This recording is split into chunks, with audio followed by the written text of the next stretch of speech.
Assalamualaikum warahmatullahi wabarakatuh. Selamat pagi anak-anak. Selamat berjumpa lagi dengan Pak Sam, Guru SDN Pasir Muncang 1. Nah, ayo mengamati hewan dan tumbuhan. Nah, ini paling resep di anak-anak laki ya kalau bicara hewan dan mengamati ya. Kita lanjut. Ya, ini siapa yang nggak suka kalau ini putra bapak senengannya paha nih kalau dipotong. Ini ada hewan apa? Hewan apa? Ya, kita lanjut ya. Mengamati namanya. Nanti kalian dituntut ciri-cirinya punya contoh ya. Bocorannya misalkan kakinya dua, punya apa saja. Kita lanjut. Nah, ya, kita lanjut ya. Seperti apa itu? Kita lihat ya. Sudah muncul ya. Satu, untuk hewan ayam berkaki dua. Betul. Terus memiliki bulu. Betul. Termasuk ke dalam kelompok unggas ya tentunya ya. Kemudian ada memiliki paru ya buat matok makanannya ya. Bernapas dengan paru-paru. Nah, yang lebih penting lagi kamu harus mengetahui nih kalau berkembang biak adalah dengan ovipar.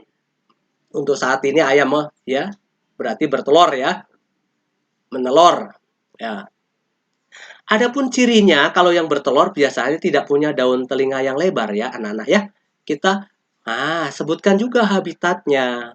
Habitat itu tempat tinggal atau yang dihuni gitu ya. Alamat tadi ya. Ada di daratan ya.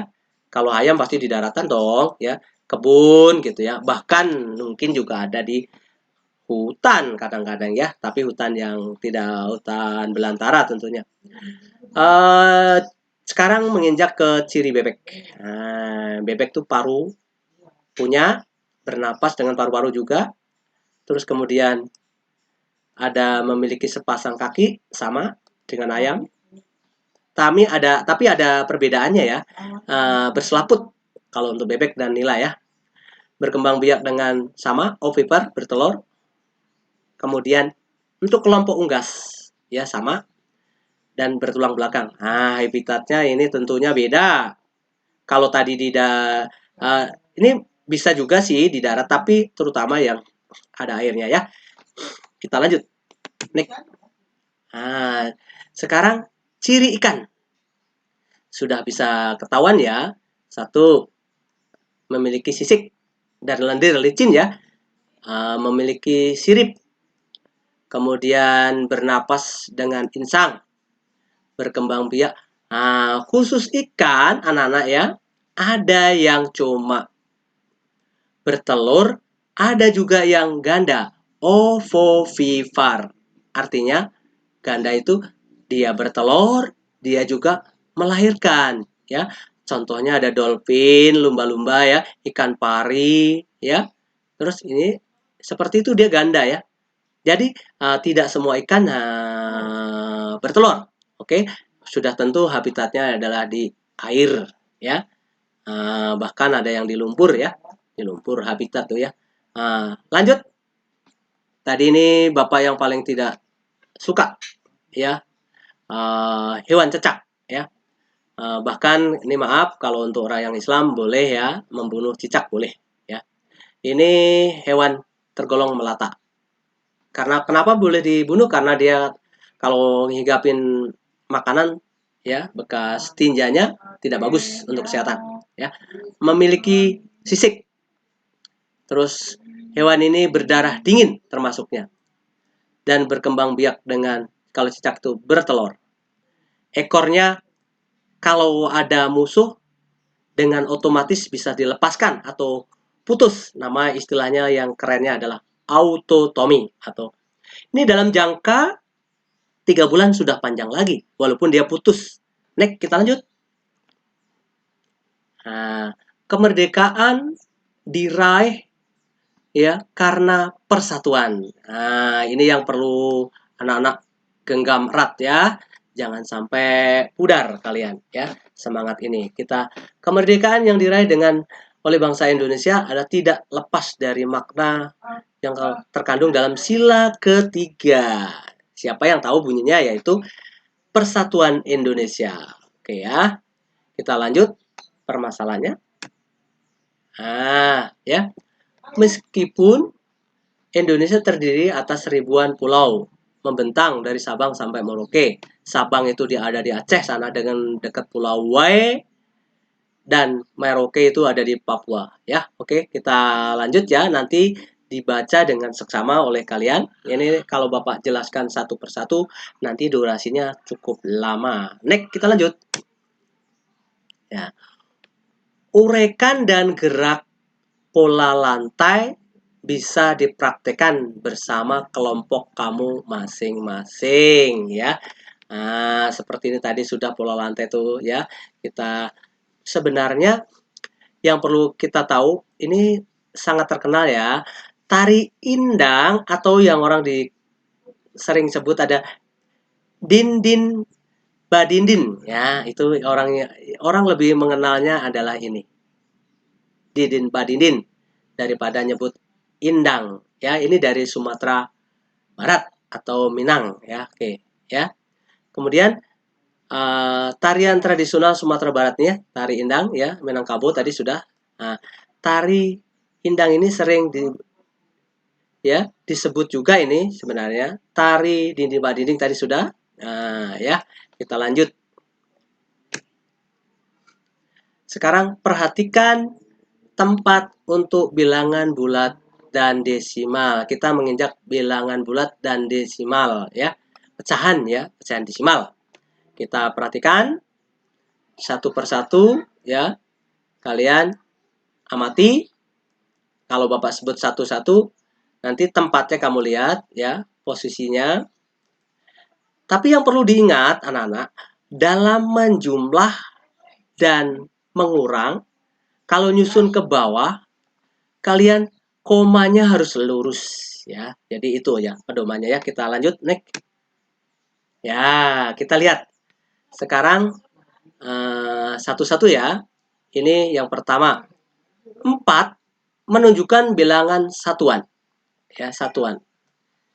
Satuan artinya adalah kalau dibaca bisa seperti ini. 4,412 ya. Tapi kalau jadikan pecahan biasa bisa 4.412 per 1000 ya.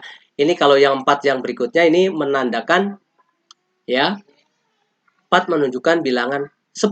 Artinya 10 ini adalah kalau berdiri sendiri 0,4 ya. 0,4 ini pengertiannya 4 per 10. Kalau untuk bilangan pecahan biasa pengertiannya 4 dibagi 10 gitu ya. Artinya begitu. Nah, sementara yang bawahnya ada 1, ada tanda panah ini ya. Berarti ini adalah menunjukkan seratusan. Artinya ini ya 1 per 100 seperti yang tadi saya sebut ya. Yang terakhir artinya ini adalah menunjukkan ribuan. Karena kita tulis ya, kalau pecahan biasa artinya seperti ini. Ya. Ya, 1000. Oke ya. Seperti ini Nana ya. Oke, next kita lanjut. Bagaimana mengubah bentuk pecahan ke dalam bentuk desimal? Ini contohnya ada 5 dibagi 4. Kalau pembilangnya lebih besar, pasti di sininya ada yang namanya bilangan asli. Ya.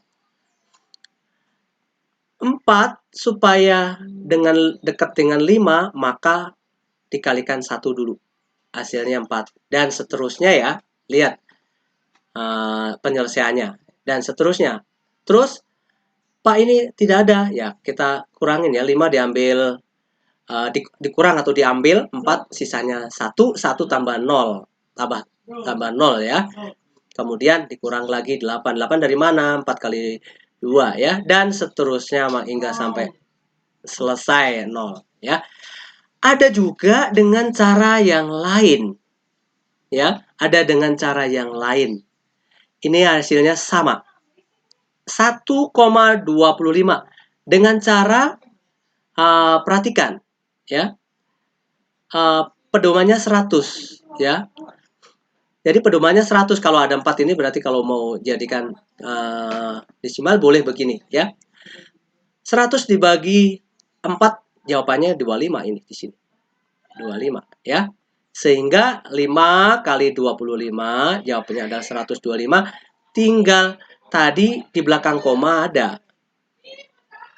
Di belakang koma ada 2 ya, jangan lupa itu ya. Ya seperti ini ya.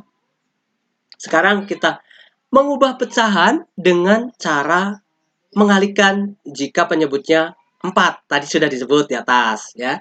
Penyebutnya 4. Tadi kan ini 5/4 ya. Seperti tadi ya. Gampang ya. Kalian terserah mau pakai yang cara yang pertama atau yang seperti ini. Nah, tapi kalau misalkan mau dikecilkan atau disederhanakan, kalian harus dirubah. Jadi nilainya 1,50, nilainya sama atau setara 1,15 ya.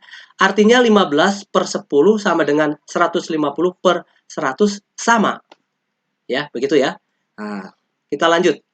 Bagaimana saya ulang, bagaimana mengubah bentuk desimal menjadi pecahan biasa? Nah, ini lihat ya. Awalnya ini adalah 0,5, ada setengah ya, sama aja. Kalau yang kalian langsung 5/10, Pak dikecilkan atau disederhanakan ya. Atasnya dibagi 5. Jangan lupa kalau yang pembilang dibagi 5, bawahnya juga harus dibagi 5. Sehingga hasil akhir adalah jadi nilai 0,5 sama dengan 1/2 atau 50% sama ya. Contoh B ya. Ini kan 5/100. Jadi kalau dikecilkan lagi bisa seperti ini. Jadi jangan lupa kalau atasnya dibagi 5, bawahnya juga dibagi 5. Biasanya normalnya untuk membagi selalu menggunakan prima dulu. 2, 3, 5, 7, dan seterusnya. Mengerti anak-anak? Tapi ada yang lebih kunci lagi. Kalian karena sudah kelas 6, Bapak menyarankan harus menguasai operasional pengalih dan pembagi. Selama kamu belum hafal itu atau paham itu, akan kesulitan. Demikianlah pembelajaran hari ini, anak-anak. Sampai di sini, ada yang bertanya? Jika tidak ada pertanyaan, nanti untuk lebih lanjut ada sesi tanya jawab ketika kita berjumpa tatap muka. Saya akhiri. Assalamualaikum warahmatullahi wabarakatuh. Mudah-mudahan bermanfaat dan kalian sehat dan cerdas. Terima kasih. Selamat siang.